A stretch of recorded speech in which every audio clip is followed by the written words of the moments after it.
All right, I think we're ready to go. So I want to introduce Erin Chase, who's going to walk us through the adventure of designing and building a modular home. We're gonna wing it. I did have some video, but so my name's Erin, and I live my family in Basin. So my husband and I built our first home in Warren many years ago, and it was this beautiful little coastal beam on a meadow, and we just weren't quite satisfied with the spot. We craved more privacy, we wanted woods to play in. So we packed up our family. We found a piece of property, 24 acres in Facein, and we owner financed that, and then we were on to a new adventure. We were on a very tight budget. We had 3 kids, and we were both working full-time. We decided to tackle as much of the project on our own as was possible, and we had to be really creative, and we did a lot of research. We finally found that there were some modular home companies out there, and we got really inspired. Huntington Homes is one of them. They're out of East Montpelier.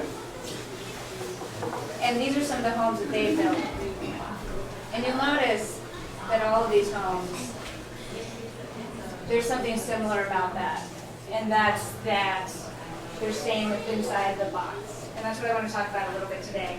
And how do you build a modular home? Small, we did a 28 by 28, but how do you build that and stay affordable? Because a lot of modular homes aren't necessarily more affordable than stick built.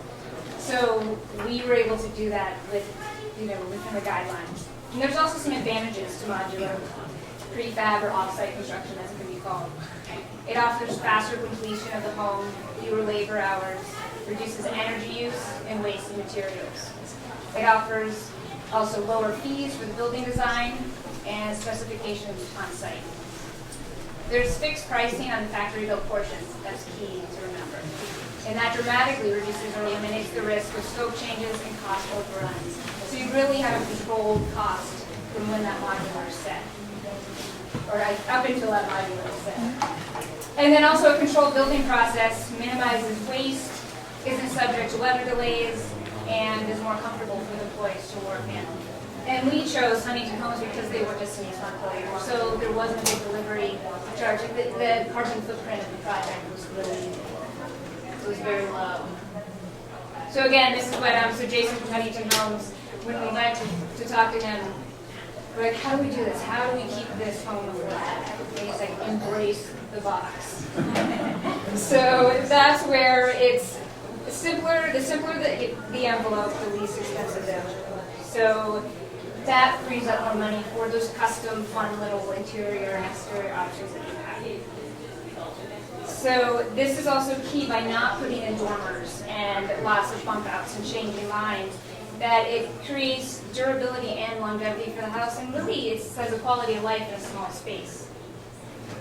So if you're willing to work within what the modular company offers, then you add your own unique finishes on the module afterwards. Make sure you're not standing in front of the screen. Sorry.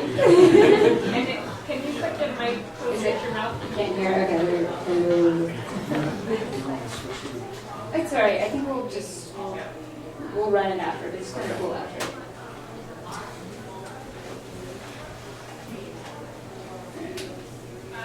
So our house is a very good example of sticking to this model.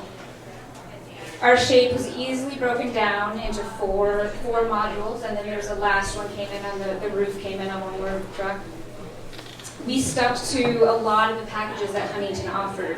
Our framing and installation packages were parts that they offered. They use dense packed cellulose, and they do a lot of net zero homes too. So efficiency is not something that you're going to lose by going with a modular home. We wanted Marvin integrity windows, and that was an option. So we were able to get exactly down to the custom windows that we wanted within that line. They worked with us even on small design details. We wanted drywall returns around our windows, and they did floating maple sills on every one for us.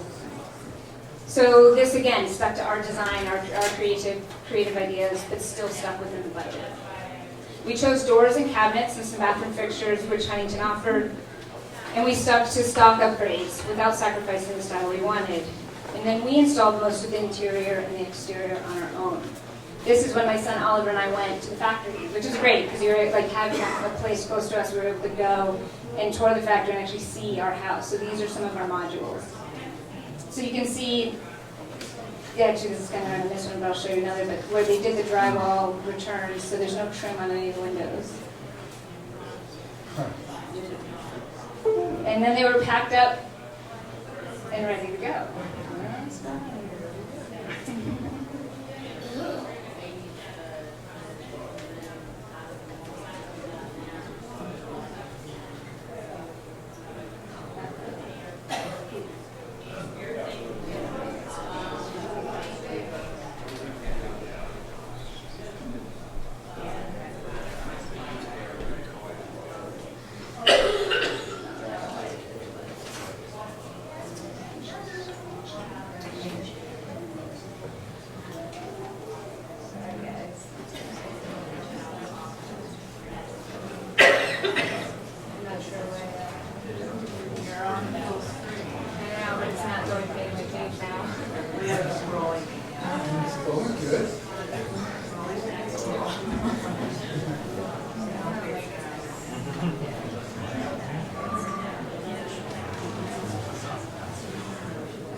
I feel like to scroll through every one.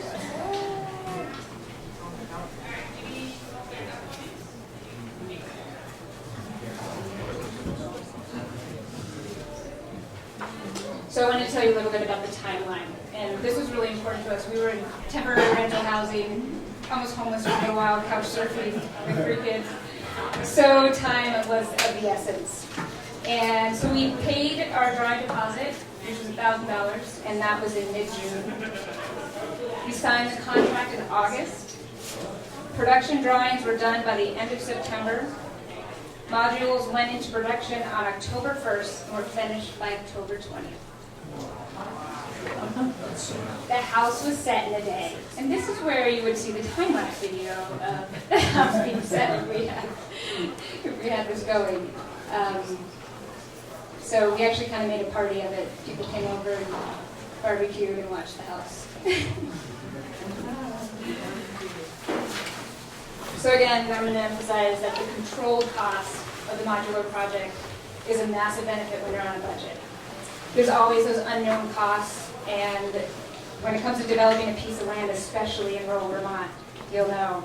When we went to go drill our well, we didn't have water till 600 feet, and had to go to 725 feet. So that's like gambling. It was like, oh, there goes the countertops, there goes this, there goes all, all of these extras. So that was just such a saving grace that we knew that 75% of our house was controlled costs.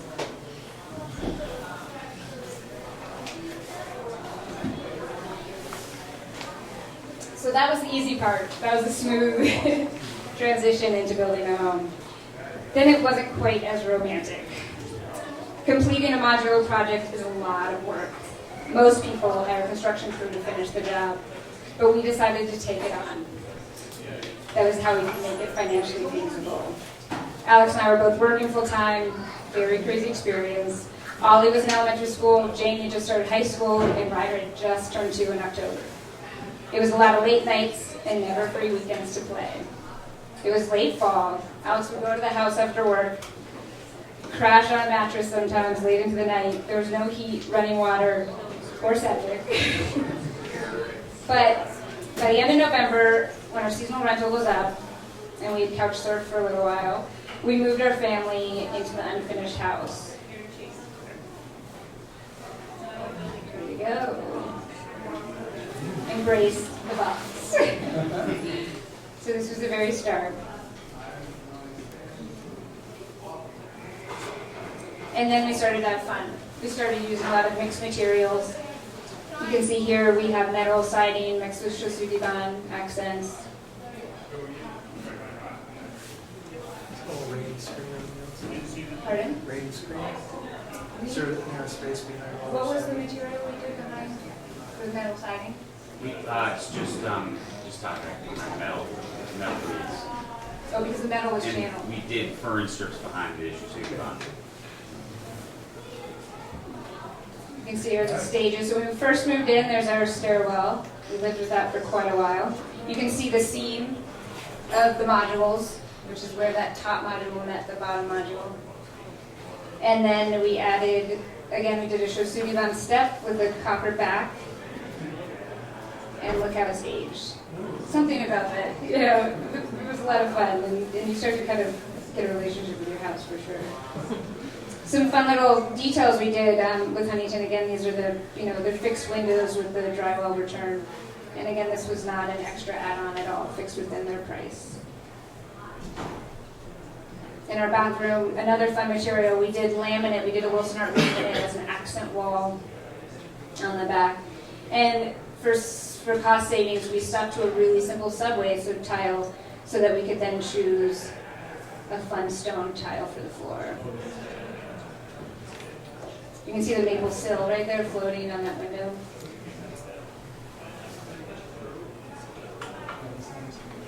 So again, this is not a tiny house, but it's 28 by 28. It's a little over 1,500 square feet for a family of 5. So it's small, and you have to be creative with the space. Storage bins are your friend in a small house. Paper bags are great for putting things away when people come over. All of those things. You get good at that. And then this is a piece that we love. So we spec this overhead door, which is an insulated glass paneled overhead door. So again, in a small house with a 9-foot ceiling, just in the space, that helps, makes a small space feel bigger. And then the overhead door, which is we're able to open up in the summer, really gives that flow and light, and it makes the space feel twice as big as it really is. You see, we kept our kitchen really simple. One thing that, because it's all an open space, we don't have a dining room, so it was important to focus on things like really well-organized closets and a pantry that we could, put things away, a mudroom that has enough space to hang the coats. And this is one of those pieces where, again, you have to get creative with packing things up and putting them away, and there's no space. And because this is what your house looks like most of the time. So, again, we were the coffee table that the Legos go in, a toy closet downstairs, and all the toys go in. So the benefits of our small home go way beyond the efficiency. It keeps our family close. There's a lot to say about when the kids do their homework on the kitchen counter and everyone's kind of together. So we've learned that that's a big benefit and a joy. And we've been thankful that we had such a great company to work with, that Huntington Homes was able to support us and guide us through the process. Because when you're willing to work within their parameters, you really can create an affordable home. Our final cost of our house, not including septic or any site costs, was $125 a square foot. It's about half of what it was going to cost us with a lot of the other traditional builders.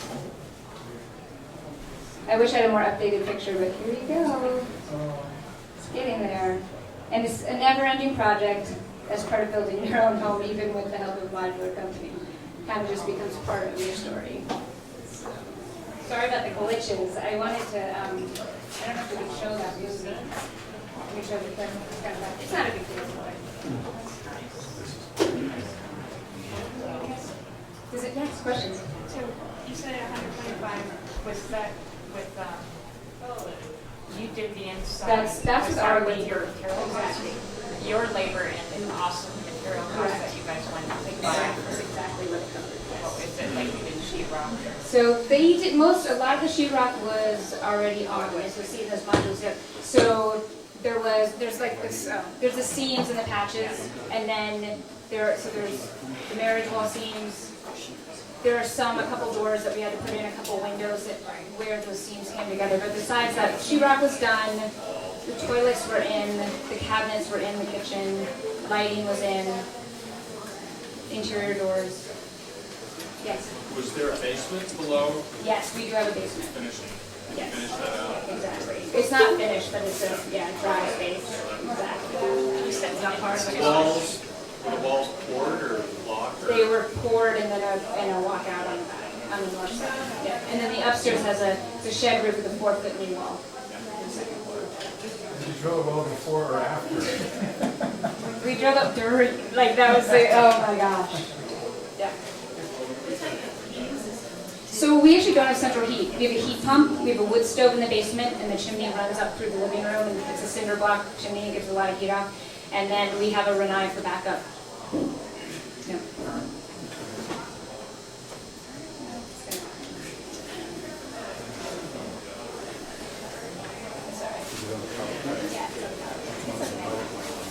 I can learn to understand you much better if I can get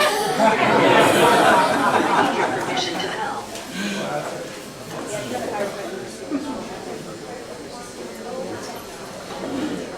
Any other questions? Yes. I'm just curious, Erin. You take care of the foundation or the basement or whatever? Yeah. So they deliver a home according to spec? Exactly. They give you, it's great, they give you a full spec sheet, all of the, what needs, the engineering pieces that need to be done, where the lolly columns need to go. And then so the foundation, we had the foundation subbed out, and then they came in and set it.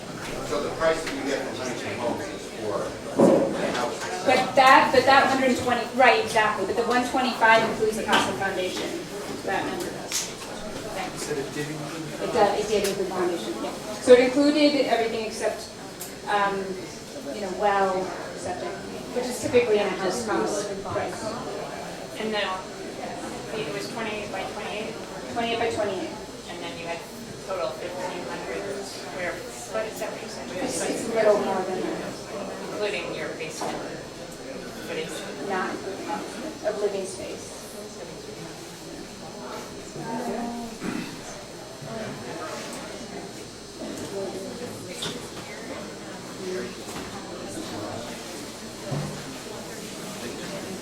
Yes. Were there the plumbing was done in electrical on each section, and then you did a special modular hookups that were easy to kind of snap? Well, it's still, so there was probably still about included in that price, but was a substantial, you do have, electrical and plumbing work spec after. So we paid about like $9,000 in plumbing work after it came in. But the nice thing is you do not have to stack your bathrooms as you would in a traditional home, things like that. It's quite flexible. So we were able to have one bathroom in one corner and one in the other corner of the upstairs, which is in a small footprint, was really important to have that flexibility. But they do, and they give you an incredible spec package before and after, so they prepare for that. So your plumber knows what they need to do, and then they give you all the drawings and then you can kind of.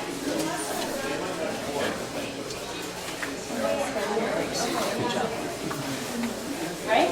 Thank you.